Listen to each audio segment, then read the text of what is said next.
આપણા દેશની અંદર વન નેશન વન ઇલેક્શન એની ચર્ચાઓ ચાલી રહી છે. આ બિલ લોકસભામાં મૂકવામાં આવ્યું છે.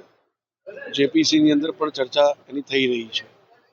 એવા સમયે જન ભાગીદારી અને જન સમર્થન વન નેશન વન ઇલેક્શનના બિલને મળે એના માટે અનેક સંસ્થાઓ વિવિધ પ્રકારના કાર્યક્રમ આયોજિત કરી રહ્યા છે.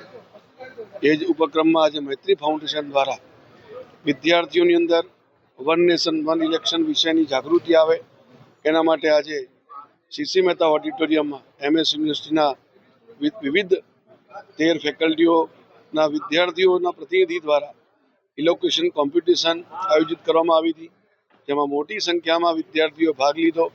કુલ 300 વિદ્યાર્થીઓ રજીસ્ટ્રેશન કરાયું સ્પર્ધા માટે. એમાંથી 13 વિદ્યાર્થીઓને સ્ક્રીનિંગ કરીને આજે વક્તવ્ય આપવા માટેની તક આપવામાં આવી અને ખૂબ સુંદર રીતે વક્તૃત્વ આપીને આ વન નેશન વન ઇલેક્શનના વિષયને ન્યાય આપવાનો આ સ્ટુડન્ટે પ્રયાસ કર્યો છે. એ પ્રયાસનો બિરદાવું છું.